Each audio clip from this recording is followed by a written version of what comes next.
ইয়া রাসূলুল্লাহ, ইয়া হাবিবাল্লাহ, আপনার উম্মতের ভিতরে কেউ যদি রমজান মাস পাওয়ার পর তার গুনাহ মাফ করতে পারল না, সে যেন ধ্বংস হয়। আল্লাহর হাবিব তখনও বললেন আমিন, মানে কবুল করুন। তাহলে রমজান মাস আসছে, এমন একটা ফজিলত এবং বরকতের মাস আসছে, ওই মাসে যদি আমরা আমার গুনাহগুলো যদি মাফ না করাইতে পারি, তাহলে আমার আপনার জিন্দেগি বরবাদ হয়ে যাবে। আমরা রব্বে কারিমকে ডাক দিয়ে বলে উনি এলাহি আনতা আনতা ওয়া আনা আনা ওয়া আনতাল আওয়াদু বিল মাগফিরা ওয়া আনতাল আওয়ানা ওয়া আনা আওয়াদু বিজ-যুনুব। ওগো আমার মালিক, ওগো আমার আল্লাহ, আমি আর তুমি তো তুমি।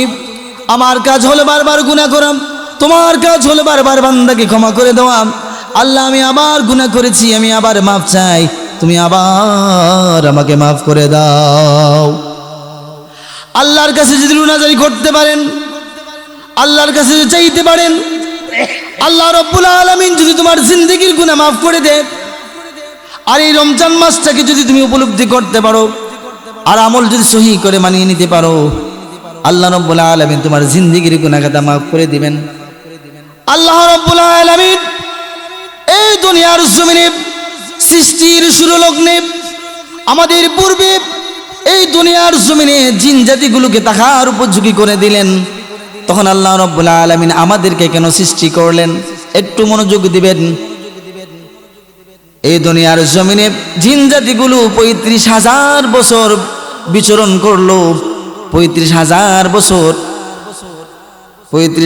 বছর পর ওরা রক্তপাত মারামারি শুরু করে দিল, ঝগড়া ফাসাদ শুরু করে দিল।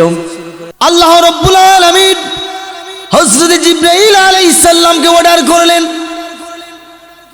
এই জমিনে ৩৫,০০০ বছর শেষ যে জিন ছিল, অনেকে তাফসীরকারকরা বলেছেন জিনের ভিতরে কেউ নবী ছিলেন, এখানে মতানৈক্য আছে। একটা জিন ছিল যার নাম হামুস ছিল, সে ৩৫,০০০ বছর আল্লাহর গোলামি করলো। ৩৫,০০০ বছর গোলামি করার পর হঠাৎ করে ডাক দিয়ে বলে, ওহে রব, আমি আর তোমাকে মানি না, তোমার গোলামি আমি আর করব না। আল্লাহ রাব্বুল আলামিন ডাক দিয়া বলেন, হামুস রে, ৩৫,০০০ বছর আমার গোলামি করলি, সমস্ত জিন জাতিগুলি আমার দিকে আহ্বান করলি, আর এখন আমার গোলামি করবি না, যা যা আমার দফতর থেকে তোর নাম কাটা দিয়ে দিলাম। ওই হামুস নামক জিনটা ৩৫,০০০ বছর আল্লাহর গোলামি করে নিল। অবশেষে আল্লাহকে বলে দিল, আমি আর আপনাকে মানি না, গোলামি করব না। আল্লাহ দফতর থেকে তার নাম কেটে দিলেন। হামুসের 2টি সন্তান ছিল, একটার নাম নীলবিস, আরেকটার নাম খবিস। হামুস এই 2টা সন্তানের ভাই বোনের ভিতরে বিবাহ বন্ধনে আবদ্ধ করে দিল। ভাই বোনের বিবাহের মাধ্যমে, মিলনের মাধ্যমে একটা জিন সন্তান দুনিয়ার জমিনে আগমন করলো। ভাই বোনের অবৈধ মিলনের কারণে দুনিয়ার জমিনে জিনের একটা বাচ্চা দুনিয়ার জমিনে আগমন করলো। আর সেই জিনটাই হচ্ছে শয়তান, যে আমাদেরকে সব সময় শয়তান প্ররোচনা দেয়। তাহলে অবৈধ থেকেই তুই তার জন্ম, বুঝছেন সাবল, তার জন্ম ঠিক নেই, মূলত তার তো জন্মই ঠিক নাই।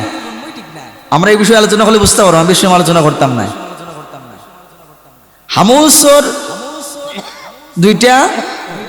2টা সন্তান আসলো, একটা ছেলে এবং একটা মেয়ে। 2টার ভিতরে সে বিবাহ পড়াইয়া দিল। তো ভাই বোনের ভিতরে যে বিবাহ করিয়া দিল, এখান থেকে যে সন্তান জন্মগ্রহণ করব, সে কি বৈধ সন্তান? আমরা ভাষায় কি, আঞ্চলিক ভাষায় কিতা হই, জারদ হই না, এমনটা। ভাই বোনের মিলনের মাধ্যমে এই শয়তান দুনিয়ার জমিনে আগমন করলো। আর জিন জাতিগুলো ফিতনা ফাসাদ শুরু করে দিল, মারামারি শুরু করে দিল। আল্লাহ রাব্বুল আলামিন জিবরাইলকে অর্ডার করে দিলেন, যাও রে জিবরাইল, যাও দুনিয়ার সমস্ত জিন জাতিগুলোকে ধ্বংস করে দাও। হযরত জিবরাইল কয়েক হাজার ফেরেশতাদেরকে নিয়ে জমিনে আসলেন। জমিনে আসার পর হযরত জিবরাইল সমস্ত জিন জাতিগুলোকে মারতে শুরু করলেন। সমস্ত জিন জাতিকে মারতে শুরু করলেন। কিছু সংখ্যক জিন পাহাড়ের চূড়ায় নদীর অতল গহীর গভীরে চলে গেল। মারতে মারতে এক পর্যায়ে যখন ওই যে হামুসের নাতি নীলবিষ এবং নীলবিষের সন্তান এই শয়তানকে যখন দেখতে পেল, ফেরেশতারা আল্লাহর কাছে আরজি করে, আল্লাহ, নাবালক বাচ্চা দেখতে অনেক সুন্দর, তুমি যদি অনুমতি দাও রে মনিব, তাহলে ওকে আকাশে নিয়ে আসবো। আল্লাহ তো জানতেন এই হচ্ছে সেই শয়তান ইবলিস, কিন্তু আল্লাহ রাব্বুল আলামিন তো কারো কথা পেলেন না। সেই দিন ফেরেশতারা যখন আল্লাহর কাছে অনুরোধ করল, মনিব, অনেক ফুটফুটে সন্তান নাবালক, ওকে আমরা আকাশে নিয়ে আসি। আল্লাহ সেই দিন তো জানতেন সেই হচ্ছে সবচেয়ে বড় ইবলিস, দুনিয়ার জমিনে সে মানুষদেরকে ধোঁকা দিবে, ফিতনা ফাসাদ করাবে। কিন্তু আল্লাহ সেই দিন না করলেন না কেন? চিন্তা করে দেখেন মুসলমান, এই দুনিয়ার জমিনে হিন্দু মুসলমান খ্রিস্ট বৌদ্ধ সমস্ত কিছু আমরা বসবাস করি, কিন্তু হিন্দু তার প্রতিমার কাছে চায়, দেয়টাকে আল্লাহ দিন, কিন্তু চায় প্রতিমার কাছে। আল্লাহ বলেন, দেখো রে বান্দা, হিন্দু আমার অনুগত্য করে না, তারপরে আমি তাকে দেই, তাকে এই দুনিয়ার জমিনে আমি তাকে রিজিক দেই, তার দন দেই, সম্পদ দেই। খ্রিস্টান যিশু খ্রিস্টের কাছে গিয়ে চায়, আল্লাহ তখনও তাকে নিরাশ করেন না, মাহরুম করেন না, তাকেও ধন সম্পদ দেন, সমস্ত কিছু তাকে দেন। এজন্য সেই দিন ফেরেশতা যখন আল্লাহর কাছে অনুরোধ জানালো, বলে, আল্লাহ, ওই বাচ্চাটাকে আমরা নিয়ে আসি। আল্লাহ তার অনুরোধ কবুল করলেন, ফেরেশতারা নিয়ে গেলেন ওই জিন জাতি, ওই নীলবিষের সন্তান। আল্লাহর কাছে যখন ফেরেশতারা নিয়ে গেলেন, 7 লক্ষ মতান্তরে 9 লক্ষ বছর আল্লাহর গোলামি করলো। শয়তানকে যখন আকাশে উঠিয়ে নেওয়া হলো, ওই শয়তান আল্লাহর গুজারি বান্দা হয়ে উঠে থাকলো, কিন্তু আল্লাহর তো মন ভরে না, আল্লাহর তো তৃপ্তি মিলে না। সে ইবাদত করতে করতে তার ইবাদত সবচেয়ে উচ্চ পর্যায়ে চলে গেল। ফেরেশতা থেকে তার মানটা বেড়ে গেল, সে প্রিন্সিপাল অফ মালায়েকা হয়ে গেল, চ্যান্সেলর অফ মালায়েকা হয়ে গেল। আল্লাহ তার ফেরেশতা থেকে তার মানটা উঠিয়ে দিলেন, সম্মানটা বাড়িয়ে দিলেন, কিন্তু তার ইবাদতেও আল্লাহর মন ভরে না। সে যতই ইবাদত করে আল্লাহর মন ভরে না। আল্লাহ রাব্বুল আলামিন তখন ফেরেশতাদেরকে ডাক দিয়ে বলেন, সমস্ত ফেরেশতাদেরকে আল্লাহ রাব্বুল আলামিন ডাক দিয়ে বলেন, ওরে আমার ফেরেশতারা, আমি দুনিয়ার জমিনে খলিফা প্রতিনিধি করব। আল্লাহ রাব্বুল আলামিন বলেন, ওয়া ইয ক্বালা রাব্বুকা লিল মালাইকাতি ইন্নী জাইলুন ফিল আরদি খলিফা। বলি আল্লাহু আকবার। আল্লাহ রাব্বুল আলামিন বলেন, আমি এই দুনিয়ার জমিনে খলিফা প্রতিনিধি করব। কিন্তু আল্লাহ কেন করবেন? কোটি কোটি বছর জিন জাতিগুলো আল্লাহকে সেজদা দিল, আল্লাহর মন ভরে না, আল্লাহর সাথে তাদের মহব্বত হয় না, ভালোবাসা হয় না। ফেরেশতাগুলো কোটি কোটি বছর আল্লাহর গোলামি করলো, আল্লাহকে সেজদা দিল, কিন্তু ফেরেশতাদের সাথে আল্লাহর ভালোবাসা মহব্বত হয় না। এজন্য আল্লাহ সিদ্ধান্ত নিলেন, দুনিয়ার জমিনে আল্লাহ রাব্বুল আলামিন খলিফা প্রতিনিধি করবেন। ফেরেশতারা জবাবে বলেন, ফেরেশতারা দ্বিমুখ করেছিল, ডাক দিয়ে বলেন, মনিব, আপনি দুনিয়ার জমিনে খলিফা প্রতিনিধি করবেন, কিন্তু ওরা তো দুনিয়ার জমিনে যাওয়ার পর ক্বালু আতাজআলু ফিহা মান ইউফসিদু ফিহা ওয়া ইয়াসফিকুদ দিমা। ফেরেশতারা দুইটা কথা বলেছিল। ফেরেশতারা বলেছিল, আরে মুনিব, দুনিয়ায় যদি তুমি খলিফা প্রতিনিধি করো, মানব জাতিগুলোকে যদি সৃষ্টি করো, ওরা দুনিয়ার জমিনে যাবার পর ফেসাদ করবে, রক্তপাত করবে। ওরা কিন্তু এটা বলে নাই যে ওরা দুনিয়ার জমিনে যাওয়ার পর নামাজ পড়বে না, রোজা রাখবে না, হজ করবে না, যাকাত দিবে না, এমনটা বলে নাই। শুধুমাত্র দুইটা কথা বলেছিল। একটা হচ্ছে ওরা ফাসাদ করবে, আর একটা হচ্ছে ওরা রক্তপাত করবে। ওরা বলছে কি, আর আল্লাহকে বলছে, রব্বে কারীমকে ডাক দিয়ে বলে, ক্বালু আতাজআলু ফীহা মান ইউফসিদু ফীহা ওয়া ইয়াসফিকুদ দিমা। এরা দুইটা জিনিস আপত্তি জানালো, এরা দুনিয়ার জমিনে রক্তপাত করবে, ফসাদ করবে। এখন আমি আপনি বলি তো দেখি, এই দুনিয়ার জমিনে ফসাদ হচ্ছে কিনা? ওর কিনা? পৃথিবীর এমন কোন দিন আছে যে কোন শহরও মাইরো না ফেসাদ হয় না? আসেনি? বাংলাদেশের এমন কোন গ্রাম আছে যে গ্রামে ফেসাদ নাই? এরকম আসেনি? সব হলো বুঝার কথা। এই বাংলাদেশের কথা কই, পৃথিবীতে এমন কোন দিন, এমন কোন মাস যুদ্ধ না, এমনটা আসেনি? এই বাংলাদেশের ভিতরে এমন কোন গ্রাম আসেনি যে ওই গ্রামে ঝগড়া হয় না, ফেসাদ হয় না? আসেনি? ভাইজান ইন্টেনশন করে কইবা না, আমি বুঝাই বেলায় কইরাম যে এমন কোন এলাকা গ্রাম আসেনি যে মাইরো না, ফেসাদ হয় না?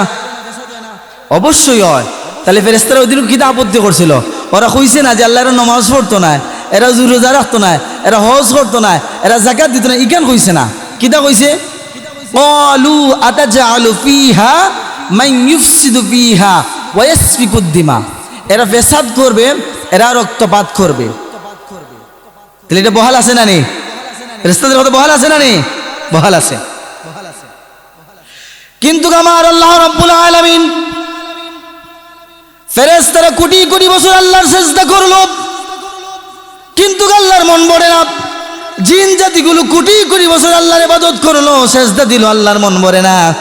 এজন্য আল্লাহ চাইলেন খলিফা প্রতিনিধি করব, মানে সৃষ্টি করবেন, মানব জাতি সৃষ্টি করবেন। এর জন্য আল্লাহ রাব্বুল আলামিন ফেরেশতাদেরকে নিয়ে ঘোষণা দিলেন। ফেরেশতারা দুইটাই কথা বলেছিল, ও মুনীব, দুনিয়ার জমিনে তুমি যে প্রতিনিধি সৃষ্টি করবে, ওরা তো দুনিয়ার জমিনে ফসাদ করবে, রক্তপাত করবে। ওরে মুনীব, দুনিয়ার জমিনে এসব মানব জাতিগুলো সৃষ্টি করার কি দরকার? তোমার জিকির, তোমার ফিকির, তোমার তাসবিহ তাহলিল, তোমার প্রশংসা, সমস্ত কিছু করার জন্য তো আমরা ফেরেশতারাই নিয়োজিত আছি। ওরে মুনীব, আমরা তো সর্বদাই সর্বোপরি তোমার ইবাদত করি, তোমার প্রশংসা করি, তোমার পবিত্রতা বর্ণনা করি, তোমার জিকির করি, তোমার তাসবিহ তাহলিল করি। এরা তো দুনিয়ার জমিনে ফিতনা ফাসাদ করবে। আল্লাহ রাব্বুল আলামিন জবাবে বলেন, ক্বালু আতাজআলু ফীহা মান ইউফসিদু ফীহা ওয়া ইয়াসফিকুদ দিমা ওয়া নাহনু নুসাব্বিহু বিহামদিকা ওয়া নুকদ্দিসু লাক। ফেরেশতারা বলছে কি? ওয়া নাহনু নুসাব্বিহু বিহামদিকা ওয়া নুকদ্দিসু লাক। আল্লাহ জবাবে বলেন কি?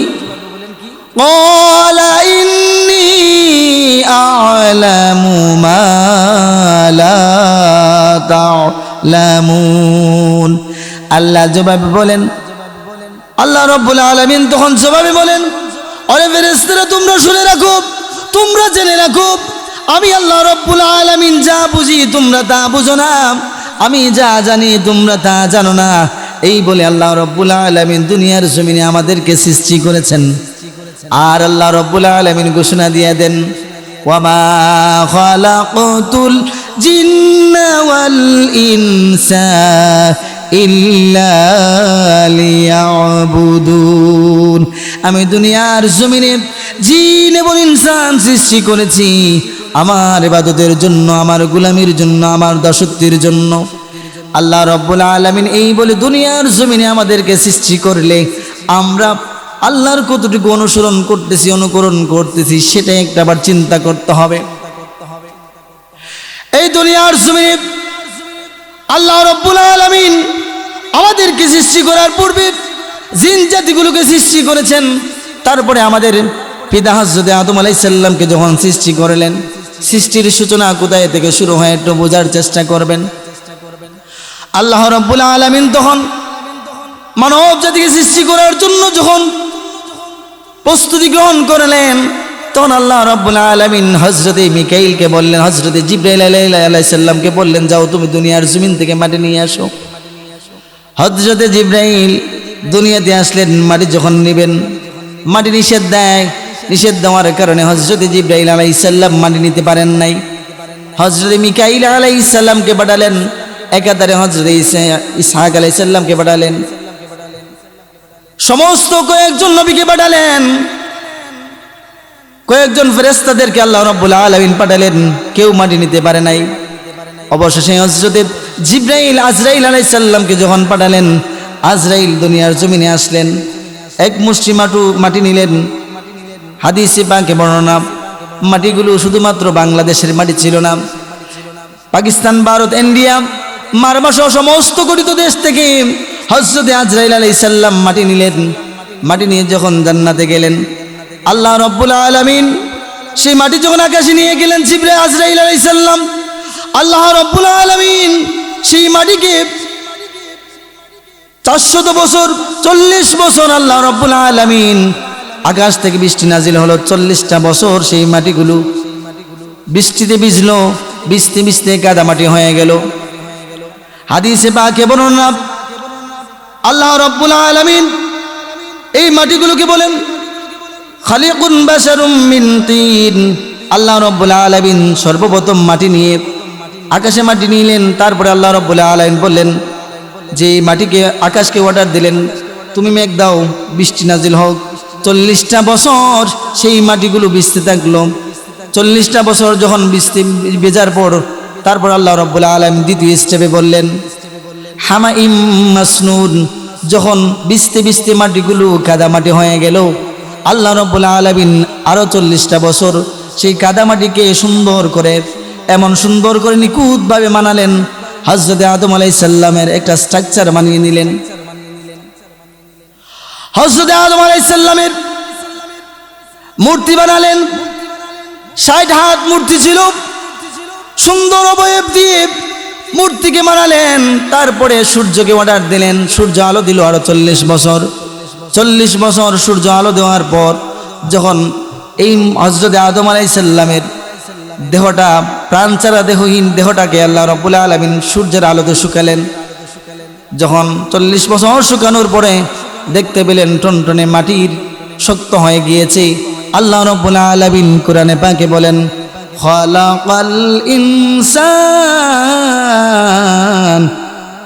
খালাকাল ইনসানা মিন সালসালিন কাল ফাখার। আমি টনটনে টনটনে মাটি দিয়া মানব সৃষ্টি করেছি বলে সুবহানাল্লাহ। আল্লাহ রাব্বুল আলামিন হযরত আদম আলাইহিস সালামকে যখন 40টা বছর শুকানোর পরে যখন ওই দেহের ভিতরে যখন রূহ ফুকিয়ে দিলেন, রূহটা সঙ্গে সঙ্গে বের হয়ে আসে। আল্লাহ রাব্বুল আলামিন আবার রূহটা ফুকিয়ে দিলেন, আবার বের হয়ে আসে। আল্লাহ রাব্বুল আলামিন জিজ্ঞাসা করেন, রূহরে তুমি বের হয়ে আসো কেন? রূহ ডাক দিয়া বলে, ইয়া রব, আমি এখানে তো থাকতে পারি না, অন্ধকার, অন্ধকারের ভিতরে কেমনে থাকি? এই কথা বলার পর রূহটা যখন বের হয়ে আসে, আল্লাহ রাব্বুল আলামিন তখন নূরে মুহাম্মদী যখন হযরত আদমের, আল্লাহ রাব্বুল আলামিন হযরত আদমের দেহের ভিতরে যখন নূরে মুহাম্মদের হযরত আদমের পৃষ্ঠদেশে যখন প্রবেশ করিয়ে দিলেন, সঙ্গে সঙ্গে হযরত আদম আলাইহিস সালামের নূরে নূরান্বিত হয়ে গেলেন, নূরে নূরান্বিত হয়ে গেলেন বলে সুবহানাল্লাহ। তখন হযরত আদম আলাইহিস সালামের চক্ষু দৃষ্টি ফিরে পেল, হাত পা কাজ করতে শুরু করে দিল। আল্লাহ রাব্বুল আলামিন ডাক দিয়ে বলেন, আরে আদম, তোমাকে এত সুন্দর স্ট্রাকচার দিয়ে বানালাম, তোমাকে এখন জান্নাতে থাকার জন্য উপযোগী করে দিলাম। হযরত আদম আলাইহিস সালামকে যখন জান্নাতে দিয়ে দিলেন, হযরত আদম জান্নাতে পরে একটা ঘুম দিলেন। ঘুমন্ত অবস্থায় আল্লাহ রাব্বুল আলামিন হযরত আদমের বাম পায়ে রেহাম নামের একটা হাত দিয়ে হযরত মা হাওয়াকে তৈরি করলেন। হযরত আদম যখন ঘুম থেকে উঠলেন, ঘুম থেকে ওঠার পর যখন দেখতে পেলেন সুন্দরী, এত সুন্দরী রূপসী নারী, দেখার পর আকৃষ্ট হয়ে গেলেন।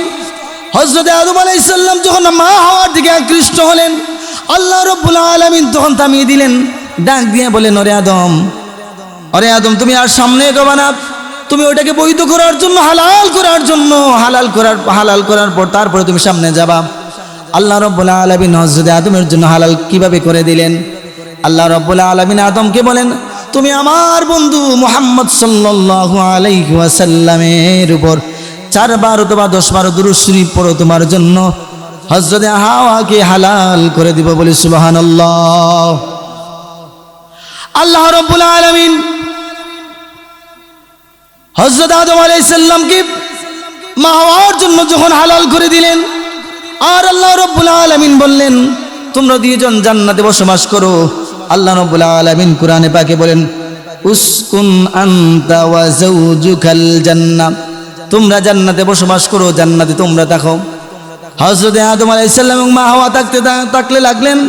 তারপর আল্লাহ রাব্বুল আলামিন বলেন, ওয়াকুলু মিনহা রাগাদান হাইথু শি'তুমা, জান্নাতের তোমরা খাদ্য খাওয়া দাওয়া করো, সমস্ত কিছু থাকার জন্য উপযোগী করে দিলেন।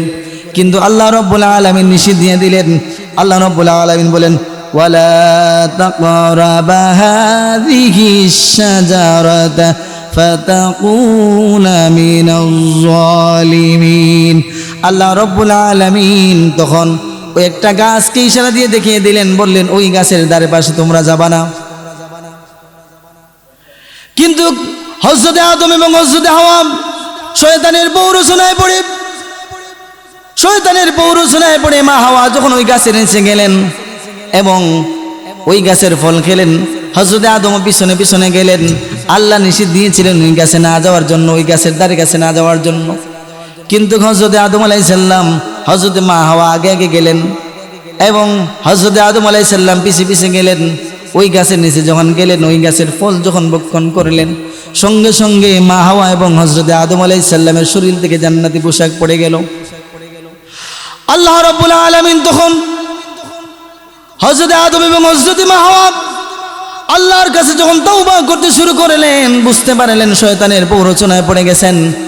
আল্লাহ রাব্বুল আলামিন তখন ওই গাছের পাতা দিয়ে হযরত আদম আলাইহিস সালামকে 3টা পাতা দিয়ে সমস্ত শরীর ঢেকে দিলেন, আর মা হাওয়াকে 5টা পাতা দিয়ে সমস্ত শরীর ঢেকে দিলেন, আর তাদেরকে জান্নাত থেকে দুনিয়ার জমিনে পাঠিয়ে দিলেন। আমি সংক্ষিপ্ত আকারে আলোচনা করলাম, যেহেতু প্রধান অতিথি আইছেন, আমি আপনাদের সামনে বেশি আলোচনা করতাম না, আরো 15-20 মিনিট। হযরত আদম আলাইহিস সালাম এবং হযরত মা হাওয়াকে যখন দুনিয়ার জমিনে পাঠিয়ে দিলেন, হযরত আদম আলাইহিস সালাম এবং মা হাওয়া দীর্ঘদিন যাবত দুনিয়ার জমিনে অবস্থান করলেন আর তাওবা করতে থাকলেন। কিন্তু আল্লাহ রাব্বুল আলামিন তো তাওবা কবুল করেন না, কারণ আল্লাহ রাব্বুল আলামিনের আদেশ এবং নিষেধ ওরা তো মানতে পারে নাই। আদেশ এবং নিষেধ না মানার কারণে আল্লাহ রাব্বুল আলামিন তাদেরকে যখন দুনিয়ার জমিনে পাঠিয়ে দিলেন, মা হাওয়াকে পাঠিয়ে দিলেন শ্রীলঙ্কায়, মা হাওয়াকে জিদ্দায় দিলেন। আর হযরত আদম আলাইহিস সালামকে কেউ বলেছেন ভারতে পাঠিয়েছেন, আবার কেউ গবেষকরা বলেছেন শ্রীলঙ্কায় পাঠিয়েছেন। দুনিয়ার জমিনে দীর্ঘদিন বিচরণ করার পর তওবা করতেই থাকেন, তওবা তো কবুল হয় না, আল্লাহ তওবা কবুল করে না। হঠাৎ করে হযরত আদম আলাইহিস সালামের মনে পড়ে গেল। হযরত আদম আলাইহিস সালাম আল্লাহর কাছে দোয়া চাইলেন, ডাক দিয়ে বলে, হয় মুনিব, আসআলুকা বিহাক্কি মুহাম্মাদিন সাল্লাল্লাহু আলাইহি ওয়াসাল্লাম। ডাক দিয়ে বলেন, মুনিব, তোমার হাবিব মুহাম্মাদুর রাসূলুল্লাহ সাল্লাল্লাহু আলাইহি ওয়াসাল্লামের ওসিলায় আমার দোয়া করে কবুল করে নাও। আল্লাহ 300 বছর থেকে নিয়ে মুফাসসিরিনে কেরামগণ বলেন, কেউ বলেছেন 300 বছর, 400 বছর, 400 বছর পর্যন্ত হযরত আদম তাওবা করেন, আল্লাহ তাওবা কবুল করেন না। কিন্তু যেই মুহূর্তে হযরত আদম আলাইহিস সালাম আল্লাহর কাছে প্রার্থনা করলেন, আসআলুকা বিহাক্কি মুহাম্মদ, ডাক দিয়ে বললেন, আপনার হাবিব মুহাম্মদ সাল্লাল্লাহু আলাইহি ওয়াসাল্লামের ওসিলায় আমার দোয়া কবুল করে নেন। আল্লাহ রাব্বুল আলামিন সঙ্গে সঙ্গে জবাব দিলেন, ডাক দিয়ে বলেন, আদমকে ডাক দিয়ে বলেন, আরে আদম, তুমি এত বছর যাবত তুমি ডাকলাম, আমি তোমার ডাকে সাড়া দেই নাই, এখন তুমি যার ওসিলা নিয়ে ডাক দিলা, তুমি তাকে চিনো কিভাবে, তুমি জানলা কিভাবে? তখন আদম আলাইহিস সালাম জবাবে ডাক দিয়ে বলেন, ইয়া রব, আপনি যখন আমাকে সৃষ্টি করলেন, আমার ভিতরে যখন রূহ ফুকিয়ে দিলেন, আর আমি তখন সঙ্গে সঙ্গে সেজদায় পড়ে গেলাম। সেজদা থেকে উঠে যখন আমি দেখতে পেলাম এক পাশে আপনার নাম আর আরেক পাশে লেখা ছিল লা ইলাহা ইল্লাল্লাহু মুহাম্মাদুর রাসূলুল্লাহ সাল্লাল্লাহু আলাইহি ওয়াসাল্লাম। আদম ডাক দিয়ে বলেন, ইয়া রব, আপনি যখন আমাকে বললেন ইরফা রাসাক, ওরে আদম মাথা উঠাও, তখন আমি মাথা উঠিয়ে দেখলাম এক পাশে আপনার নাম, অন্য পাশে মুহাম্মাদুর রাসূলুল্লাহ সাল্লাল্লাহু আলাইহি ওয়াসাল্লামের নাম। এই নামটুকু দেখার পর যখন আমার এই মুহূর্তে স্মরণ হলো, আমি মুহাম্মদের নাম নিয়ে আপনার কাছে দোয়া চাইলাম।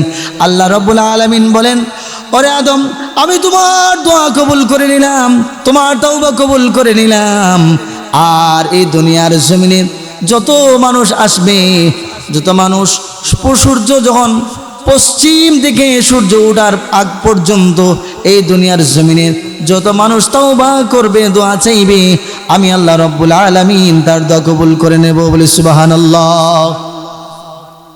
তাহলে চিন্তা করেন, আমাদের তো অস্তিত্বই ছিল না, আমাদের সূচনা শুরু হয়েছে কোথায় থেকে? আল্লাহ আমাদেরকে কেন সৃষ্টি করেছেন? আল্লাহ রাব্বুল আলামিন জিন জাতিগুলো লক্ষ লক্ষ বছর, কোটি কোটি বছর আল্লাহর ইবাদত করলো, কিন্তু শুকরগুজার বান্দা হতে পারে নাই, আল্লাহর মন ভরে নাই। ফেরেশতারাও করলো, আল্লাহর মন ভরে নাই। আল্লাহ প্রেম করতে চাইলেন মানুষদের সাথে, এজন্য আমাদেরকে সৃষ্টি করলেন। কিন্তু ওই যে সৃষ্টির পূর্বে আল্লাহ রাব্বুল আলামিন বলেছিলেন, ওয়াইয ক্বালা রাব্বুকা লিল মালাইকাতি ইন্নী জাঈলুন ফিল আরদি খলিফা। জবাই ফেরেশতারা কি বলেছিল? ক্বালু আতাজআলু ফিহা মান ইউফসিদু ফিহা ওয়া ইয়াসফিকুদ দিমা। এরা রক্তপাত করবে, ফেসাদ করবে। আমি আপনি আজকে আমত্ব বড়াই, ক্ষমতা, সমস্ত কিছু যে দেখাই, আমাদের কি একটা সময় অস্তিত্ব ছিল? আমাদের অস্তিত্ব ছিল না। আল্লাহ রাব্বুল আলামিন পবিত্র কালামে পাকে বলেন, হাল আদা আলাল ইনসানি হিনুম মিনাদ দাহরি লাম ইয়াকুন শাইআম মাযকুরা। মানুষের কি এমন একটা দিন ছিল না, এমন একটা সময় ছিল না, মানুষ উল্লেখযোগ্য বস্তু হিসেবে পরিগঠিত ছিল না, তার নাম ছিল না, তার পরিচয় ছিল না, তাকে কেউ চিনত না, জানতো না, তার কোনো বাড়ি ছিল না, গ্রাম ছিল না, শহর ছিল না। আল্লাহ রাব্বুল আলামিন মানুষদেরকে খুঁটা দিয়ে বলছেন, হাল আদা আলাল ইনসানি হিনুম মিনাদ দাহরি লাম ইয়াকুন শাইআম মাযকুরা। এমন একটা সময় ছিল না, তোমাদেরকে এমন একটা দিন ছিল না, কেউ তোমাকে চিনতো না, জানতো না, তোমার কোনো অস্তিত্ব ছিল না। আমি তো তোমার সেই রব, আমি তো তোমার সেই আল্লাহ। আমি তোমাকে অস্তিত্ব দিয়েছি, তোমার পরিচয় দিয়েছি, তোমাকে ধন দিয়েছি, সম্পদ দিয়েছি, তোমাকে খেতে দিয়েছি। আজকে দুনিয়ার জমিনে তুমি ধনসম্পদের মালিক হয়ে আজকে দুনিয়ার জমিনে তুমি তোমার ক্ষমতা আমত্তর বড়াই দেখাচ্ছ। তোমার তো একদিন অস্তিত্ব বলে কোনো অস্তিত্বই ছিল না। ঠিক কিনা যা বল? অস্তিত্ব তো ছিলই নাই বটে। ইতিহাস তালাশ করলে দেখা যায় এই পৃথিবীটাকে দুইজন মানুষ শাসন করেছিল আর দুইজন শোষণ করেছিল। দুইজন মুমিন ছিল, দুইজন কাফের ছিল। মুমিনদের ভিতরে ছিলেন, একজন ছিলেন বাদশা সুলাইমান, আরেকজন ছিলেন নবী সুলাইমান আলাইহিস সালাম ছিলেন, আর আরেকজন ছিলেন বাদশা জুলকারনাইন। এই পৃথিবীটাকে শাসন করেছিলেন মাশরিক থেকে মাগরিব পর্যন্ত।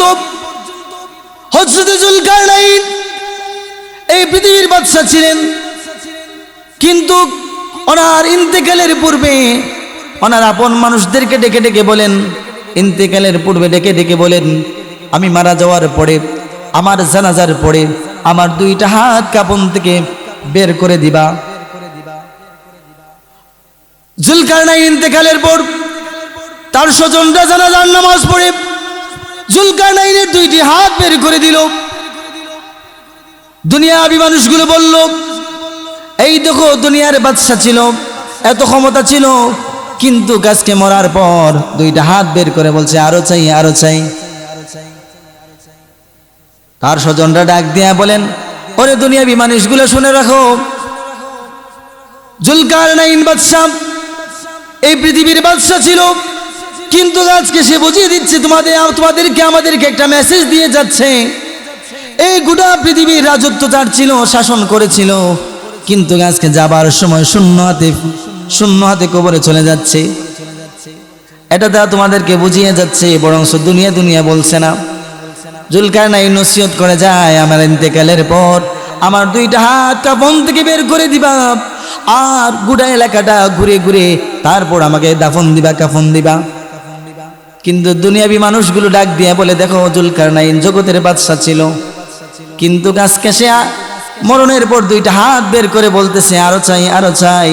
তার স্বজনগুলা ডেকে ডেকে বলে, না না, জুলকারনাইন দুনিয়া বলে ডাকে নাই, বরং জুলকারনাইন বোঝাতে চাচ্ছে দুনিয়ার এই জগতের এই পৃথিবীর বাদশা ছিল, কিন্তু যাবার সময় সে আজ শূন্য হাতে কবরে যাচ্ছে।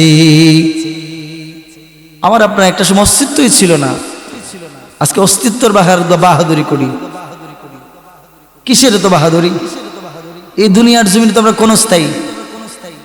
এজন্য আমাদেরকে সমস্ত দুনিয়ার বেড়াজাল থেকে মুক্ত হয়ে, রমজান মাস আসতেছে, আমরা রমজানের জন্য প্রস্তুতি গ্রহণ করতাম, রমজানের জন্য প্রিপারেশন নিতাম। হয়তোবা এই রমজান মাস আমার আপনার জীবনের শেষ রমজান মাস হতে পারে, হয়তো আজকের মাহফিলটা আমার আপনার জন্য জীবনের শেষ মাহফিল হতে পারে। এজন্য আমরা প্রত্যেকেই প্রস্তুতি গ্রহণ করতাম রমজান মাসের রহমত, বরকত, নিয়ামত সমস্ত কিছু যেন আল্লাহ রাব্বুল আলামিন আমাদেরকে দান করেন, বলে আমিন। আজকের এই মাহফিল আমাদের জন্য যেন আমাদের জীবনের শেষ জীবনের মাহফিল হতে পারে। কিন্তু আজকে যদি আমরা এখান থেকেই আখিরি মুনাজাতে রাব্বে কারিমের কাছে প্রার্থনা করে যাই যে আল্লাহ, জানি না আমরা আগামী রমজান মাস পাবো কিনা, আপনি আমাদেরকে হেদায়েত নসিব করুন, জিন্দেগির গুনাহ মাফ করে দেন। রমজান মাস আসছে, সেই উপলক্ষে নিজেকে প্রস্তুতি গ্রহণ করে নেন। হয়তোবা এই রমজান মাস আপনার জীবনে আর আসবে না। আল্লাহর হাবিব সাল্লাল্লাহু আলাইহি ওয়াসাল্লাম বলেন, আল্লাহর হাবিব যখন, হাদিসটির নাম হচ্ছে হাদিস মিম্বার, আল্লাহর হাবিব যখন খুতবা দেওয়ার জন্য যখন মিম্বরে উঠলেন, হযরতে জিবরাইল আলাইহিস সালাম ওহী নিয়ে আসলেন। আসার পর ডাক দিয়ে বলেন, ইয়া রাসূলুল্লাহ, ইয়া হাবিবাল্লাহ, আল্লাহ আমাকে পাঠিয়েছেন।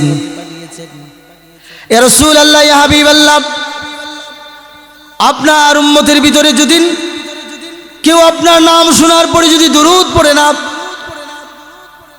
আপনার নাম শোনার পর কেউ যদি দুরূদ পড়ে না, সেজন্য ধ্বংস হয়, আপনি আমিন বলেন। আল্লাহর হাবিব আমিন বললেন।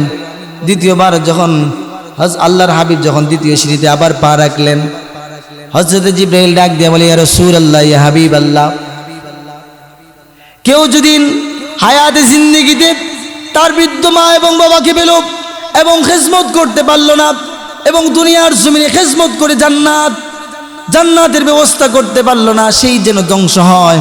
আল্লাহর হাবিব তখনও বললেন আমিন।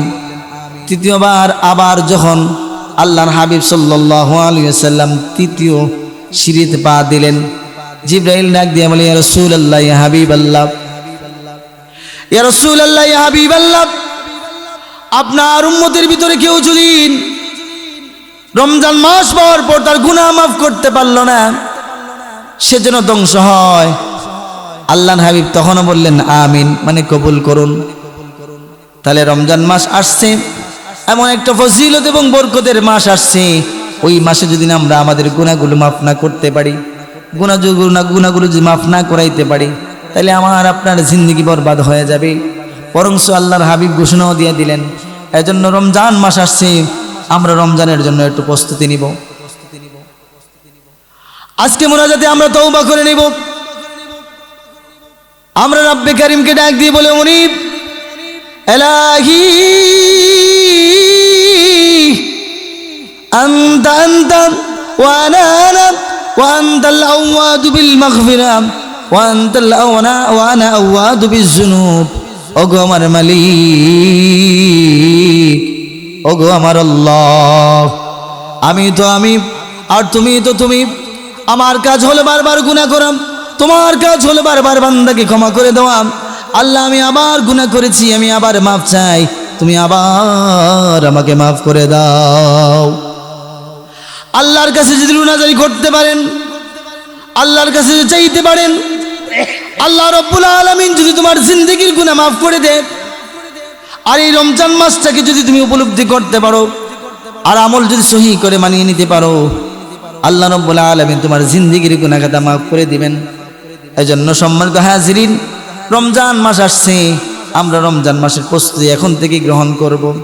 এই যে রমজানের কয়েকদিন পূর্বে আজকে একটা এত সুন্দর একটা মাহফিলের আয়োজন করা হলো, এখান থেকে আমরা শিখতে পারবো এবং জানতে পারবো। এজন্য আজকের এই মজলিস থেকে শাবানের আজকে শেষের দিকে শাবান মাস, আল্লাহর হাবিব দোয়া করে গেলেন, আল্লাহুম্মা বারিক লানা ফি রাজাব ওয়া শাবান ওয়া বাল্লিগনা রমাদান। আল্লাহর হাবিব সাল্লাল্লাহু আলাইহি ওয়াসাল্লাম দোয়া করে গেলেন, আল্লাহ রজব এবং শাবানে বরকত দান করেন, রমজান পর্যন্ত পৌঁছে দেন। শাবান মাস শেষের দিকে, রমজান আমাদের কাছে আগত।